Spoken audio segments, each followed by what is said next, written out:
Okay, Wally, whenever you're ready. All right. Good morning. Good Erev Shabbos, everybody. It's no surprise to anybody that we are, as Jews, a very contentious group. Two Jews, three opinions. And I want to discuss this morning the whole issue of people with different opinions, people with different minhagim located in the same community. How do you decide which minhag to follow?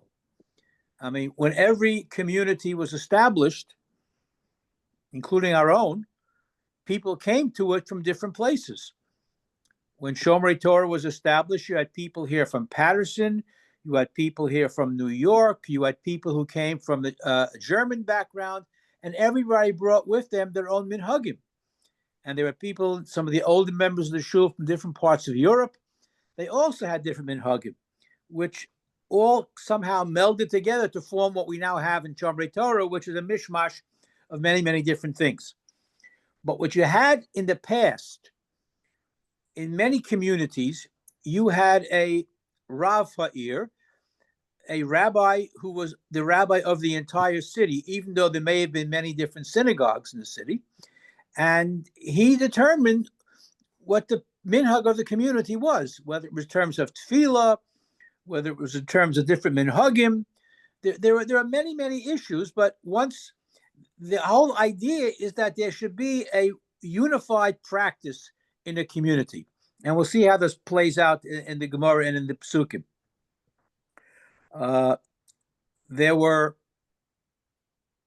in America, however, this didn't happen. I say in pre-war Europe, in many places, there was a rabbi in each community, and he determined what the practice was. But even so, even within larger communities, variations grew up. And in many shuls, you had the Schuster shul and the Schneider shul. You had different shuls with different types of people in it who formed within a community that had their own minhagim. In America, there are very few communities where you had a minhag ha'ir. Elizabeth had Rav Teitz, who established that community, and he established the minhagim for that, and everybody followed him because he was a Rav ha'ir. When Rav Kotler was in Lakewood, Rav Aaron Kotler, he established the minhag from the yeshiva, which spread out to the general community. There are very few communities like that. Even when the Rav was in Boston, there was no unified, because you had the Boston Rebbe who came later. You had different rabbis in the community. So where does this all come from? So if you look in the Chumash, in Parshas Re'eh, interesting pasuk, which on the surface would seem to have no connection to what I want to talk about this morning. It says, Bonim atem l'Hashem Elokeichem. This is in Re'eh, the beginning of Rabbi, Perek Yud Dal pasuk Aleph. Bonim atem l'Hashem Elokeichem. You are the children of Hashem. Lo sis godudu. Don't get tattoos. Don't scratch yourself, and because you can't imitate the goyim. And Rashi points out on the spot, where is it? Lefi shatem bonov shel mokom, you are Hashem's children. V'atem ru'uyim liyos noim. You have to look presentable. You have to look nice. V'lo gedudim. Not all tattooed and marked up and so forth. All right, so that's what seemed to have nothing to do with our topic. The Gemara, however, in Brachos has a whole discussion on this, and lo sis go to do. So it says, I'm sorry, it's Gemara in Yevamos Yud Gimel, lo tasu agudos. It changes the word. Losis go to do from the word groups, aguda. Don't form different groups. In other words, there should be a unified practice when it comes to halacha, when it comes to minhagim. And here's where the machlokas begins. It talks at one place, in a different Gemara, it talks about the permission. You could read the Megillah on the 11th, 12th, or 13th of Adar. Depending when people got together and so forth. Reish Lakish says that seems to be a violation of Losis Godudu. Everybody reads it on Erev Purim.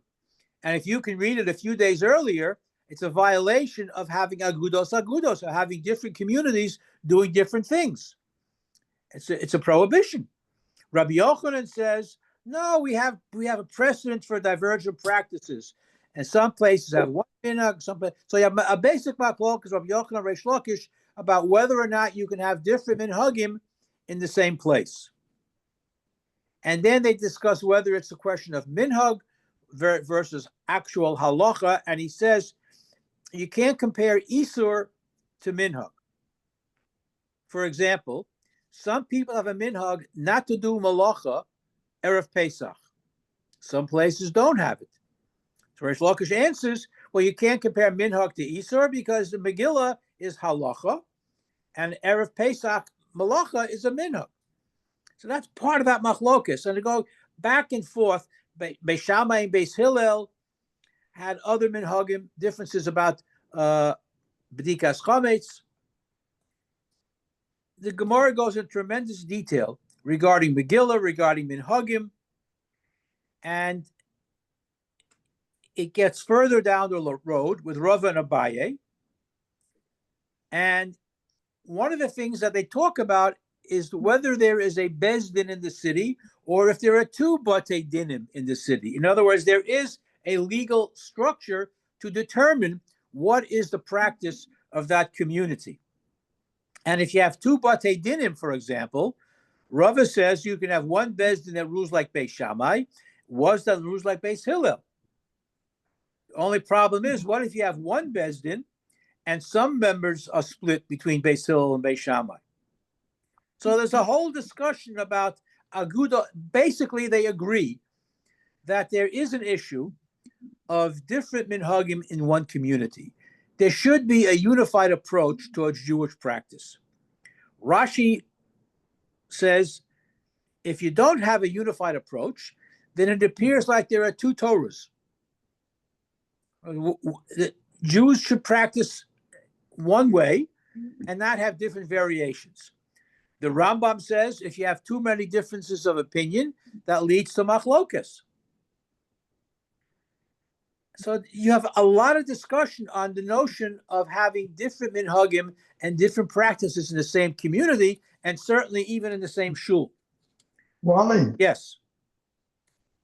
If the Torah spelled out everything precisely, then we really wouldn't have to learn and debate about the Torah. We wouldn't have to sit and learn. We just look it up. Yeah. So maybe it's a good thing that we have these different. Well, that's why we have Torah Shebaal Peh. We have in this week's parsha the halacha of shoftim v'shotrim, and that you have to establish a bezdin, and in each generation you have to listen to whoever the legal authority is. The problem is, in our generation, we don't have one universally recognized authority. And that's a big problem, which led to a whole other discussion, which perhaps we'll talk about another time, as to whether or not you can establish a Sanhedrin today after the base Midrash was destroyed. So it leads to many, many other issues. If everything was spelled out in the Torah, it would be a lot easier. But everything is not spelled. Again, lo sis go to do in the Torah simply means don't get tattooed. Period. The rabbis in the Talmud, beginning with Yochanan, Reish Lakish, and Abaye and Rava, they go on to expand it to having different agudos. Not they play. It's a play on words. It's a play on words. So basically, along the lines that Nathan is suggesting, we don't want to make it appear as if there are two Torahs, that people do something in one place, something else in another place, and the distinction between halachos and minhagim is that the prohibition need not apply to minhagim. It only applies to halachos. in the practice of halacha, yet there has to be only one standard. And even that, of course, as we know, there are variations. But in basic halachos, there's one standard. Minhagim can be different. On the other hand, and that's Reish Lakish's opinion, Rabbi Yochanan is worried about machlokes, even in terms of minhagim. Even in terms of minhagim.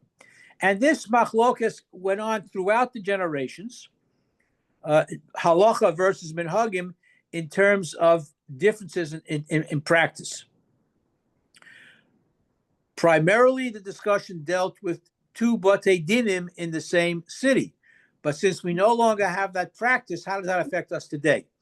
I would say prior to World War II, in Europe at least, every community had a bezdin, at least one, sometimes more than one. But you had a recognized legal authority to whom you went with your questions. Simple questions, you went to your local Rav. But the Rav was subservient to the rabbi of the community. We don't have that anymore. We look in the Rishonim that discuss these things about differences in minhagim. The Shibbolei Haleket in the 13th century describes a woman who wanted to fast on Tanis Esther on Friday rather than Thursday when Purim occurred on a Sunday. Again, his answer was that since it's only fasting on Tanis Esther is a minhag, but because it would lead to disparities in practices, he didn't allow it. You can't now fast forward. I mean, today, but our differences of minhagim today were echoed in the time of the Ramah. Ramah Paskins very clearly in Shulchan Aruch, you shouldn't have, during Sfira, in one community, you shouldn't have people observing the first 33 days and other people observing the last 33 days. It's a violation of Lo Siskodedu, which might seem to be a biblical prohibition, according to the Gemara. That's the Ramah. All right? We know there are different variants as to which 33 days during Sfira there should be. And by the way, the whole issue of Sfira is a minhag. We've discussed this in the past. It's a minhag. There are 4 or 5 different ways of counting 33 days during Sfira. Today, they only have 2. But in previous years, there were 5 different ways of counting which days during Sfira to observe Avelos. The Rabbi says, whichever minhag you observe, it should be one minhag in a community. The Magen Avram says that Lo Siskodedu doesn't apply to minhagim. So, and in Magen Avram is a major posek. The Torah Tamima, 19th century, says that Lo Siskodedu is not necessarily strictly on halacha, because that's very clear, but specifically refers to minhagim. So you should have one minhag in the city. Then there's a discussion as to what constitutes separate batei dinim. Let's assume we don't have an actual bezdin. So the Machaber, the Shulchan Aruch, writes that if the majority of one community follows the Rosh and a minority follows the Rambam in a certain area, and if they have a separate shul, it's not considered Lo Siskodedu because each shul is considered like a separate bezdin. So that would give us an out, that we have one shul that observes certain minhagim, and another. I mean, thank God we have 7 shuls in Fairlawn now. I'm pretty sure they don't all do exactly the same thing, especially when 2 of them are Chabad and one is Sephardic. So maybe it's 3 of them Chabad. I don't know, not sure. In any event, the Alshik says it doesn't apply to shuls. That the major importance of Lo Siskodedu is to avoid machlokas. Now, if you have, for example, differences between Ashkenazim and Sfardim, that is not a violation of lo siskodedu, because everybody knows that we have Sephardim and Ashkenazim who have very divergent practices. And it does roll over to the area of halacha. For example, when you're writing a get or a ksuba, the Ashkenazim and Sephardim have different ways of spelling certain names, which could be a problem at some point. So these are things that have to be worked out within each community. It's interesting, Rabbi Levi Ibn Chaviv, a Rav in Yerushalayim, has an interesting discussion about whether or not Sephardim and Ashkenazim are automatically exempt from lo siskodedu, because they have well-known differences. The Chassam Sofer writes, if a group of Sephardim move into a community and they daven in an Ashkenazic shul, then they shouldn't daven Nusach Sfard because of lo siskodedu. Just because they are Sephardim doesn't automatically make them a separate bezdin. Later on in Israel, when you had divergence of Sephardim and Ashkenazim, if each person is in a shul that davens a different nusach, he has to daven the nusach of the shul if he's davening out loud. And that's the psak of Moshe Feinstein follows it as well. When you're davening to yourself, you can follow whatever nusach you want. Hi, Zevi. But when you're davening out loud, if you happen to be the chazan, then you have to follow the shul's minhag. Today in Israel, it's a little bit different. There are many shuls in Israel. Again, it's a melting pot. And many places in Israel, whoever gets up to the Amud, whatever nusach he has, that's what he davens. But that it's, if it's known that you do that in that shul, it's okay. But normally, if you have a Sephardi and you're davening in Ashkenazic shul or vice versa, when you're davening for the Amud, you have to daven the nusach of the shul. It's interesting. Anthony has been in Rechavia, outside Yerushalayim, in Yerushalayim actually. There's a shul called Shtibalach. Shtibalach is a shul made up of many other shuls.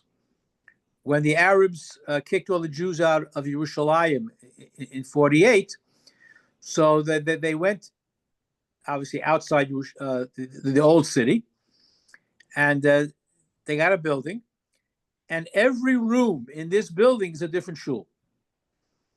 And 24 hours a day, there are minyanim going on there. And you can find a minyan at any time of the day or the night, and you can pick your nusach. Where is it in Rehavia?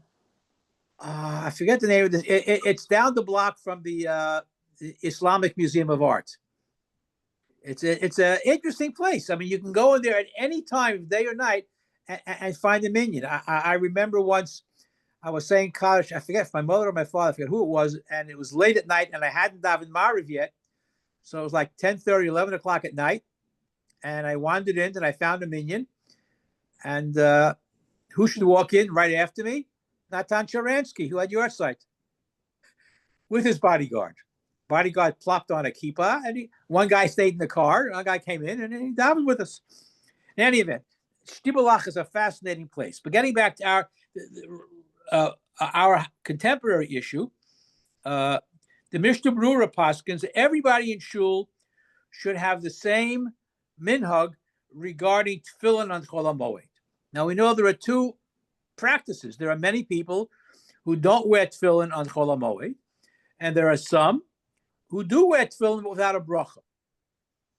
So ideally, the entire shul should follow one minhag. But the reality is that we don't. In our shul, we have some people, the minority, I say, put on tefillin during Chol HaMoed.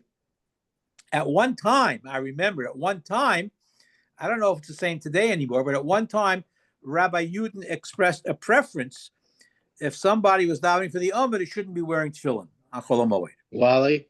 Yeah. When I was in Israel, based in Chol HaMoed, they told me to essentially go into a separate place if I want to put tefillin on. Yes. So in many places, that's the recommendation, that you should go into a separate room and put on tefillin. So there are differences of opinion. It's all because we want to avoid agudos. We want to avoid the appearance that halacha is not. Halacha should be monolithic. Practices, we should have one. I mean, in other religions, lahavdil, there aren't that type of distinctions. If you go into a church, every church recites the mass the same way, whether it's in Latin or Spanish or English, whatever language I mean, the mass is done the same way.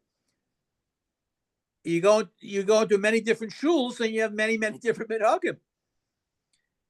I once got fablunged in a Bukharian shul. I had no idea what, and I can find my way around the siddur pretty well. I had no idea what they were saying or where they were in the davening. When they said Kaddish, I said Kaddish. I couldn't read the siddur. There are no paragraphs. It's just one continuous text and words I didn't even recognize. There are many different minhagim. Tefillin achol hamoed is a big issue. Avelus during Sfira is a big issue.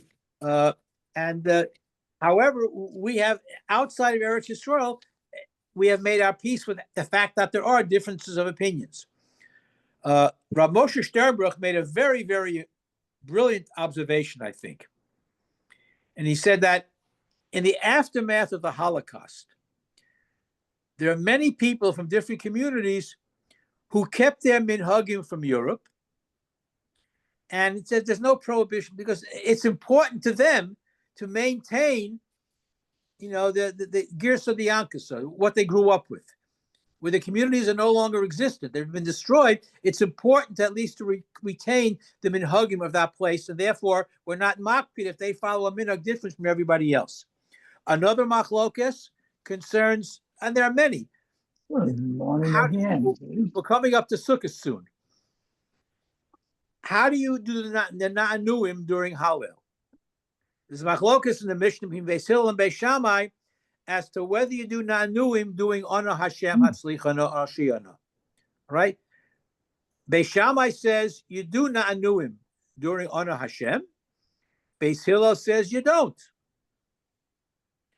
And the Mishnah records Rabbi Akiva, who used to watch Rabbi Gamliel and Rabbi Yeshua, while everybody was doing na'anuim, which is our minhag, during Ana Hashem Hatzlichana and so forth, they didn't. So that there's no issue of lo sisko to do if you refrain from doing what everybody else is doing. Okay. Yeah. When my brother lived in Ramot, the shul had both Ashkenaz and Nusach Sfad Sidurim, and whoever went up for the Yomid, that's how they davened. Well, that's in many shuls in Israel today. Many shuls in Israel today do that. Whoever gets up to the Yomid, he picks the Nusach. Because so many people, but because the shul doesn't have what they call a Nusach Achid. Well, when Rav Goren became the chief rabbi of the Israeli army of Sahal, so he published a siddur. And the siddur is called Nusach Achid because there were so many different people in the Israeli army. You had Ashkenazim and Sfardim and Yemenites and all kinds. So he tried to put together a siddur that would accommodate everybody's nusach. He tried. The bottom line is you have a pasuk which does not refer to differences of minhagim. The rabbis in the Gemara amplify that machlokes in the desire that there should be a unified approach towards Jewish observance, which makes a lot of sense. Unfortunately, because of the dispersion, that Jews are spread out all over the world, and as a result of that, different minhagim arose. And especially, it wasn't until the 9th century when we even had a siddur. People would daven. People would travel from Egypt to France, and they couldn't daven in shul because they couldn't follow the davening, and vice versa. So basically, in terms of tefillah, in terms of halachic practices, in terms of minhagim, tefillin and na'anuim and avelus during sfira, sitting during kiddush, standing during kiddush, all these. There are many different divergent practices in both halacha and minhagim. And in the absence of a bezdin or a rav ha'ir to determine what our practice should be, and I'm afraid, it's sad to say, let's assume, for argument's sake, that all the shuls in Fairlawn would get together and elect one rabbi to be the posek for the city. All right? I would be willing to bet the farm that it wouldn't work because everybody would stick to them and hug him. When the shul began, I'm going back now to the late 60s, early 70s. We had a Kohen. He was called the Kohen Gadol. I won't mention his name. He's since passed away.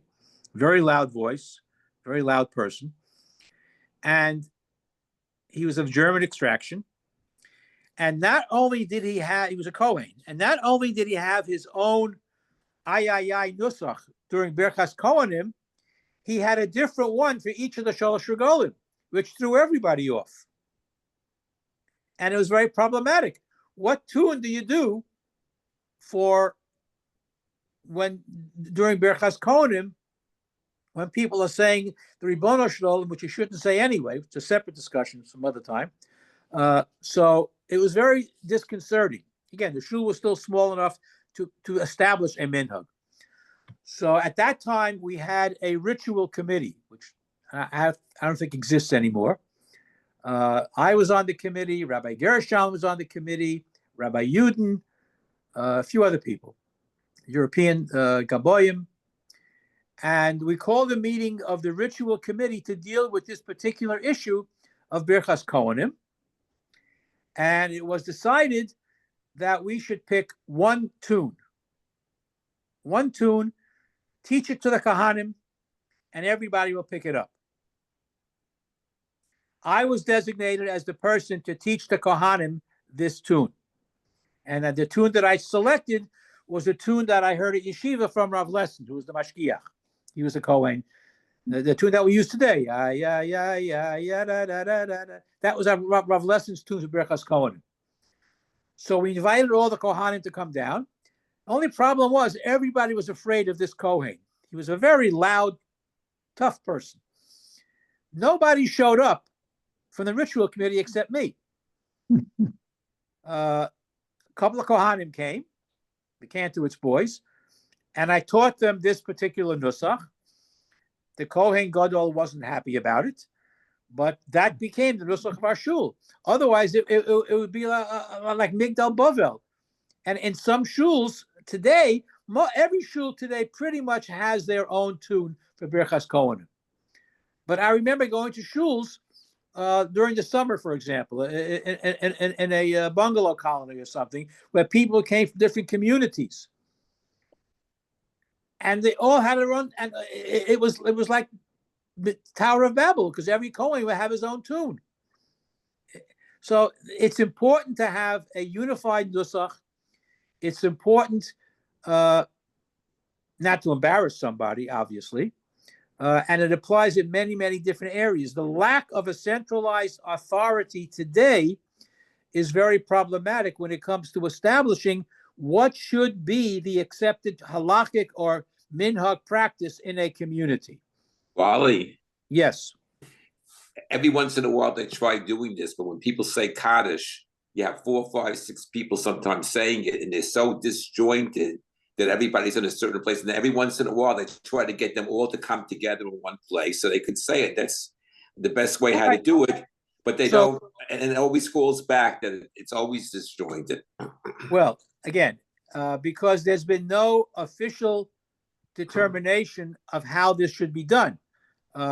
In my humble opinion, the rabbi should issue a decree and say, from now on in our shul, whenever Kaddish is being recited, everybody stands by the bima and everybody recites it together.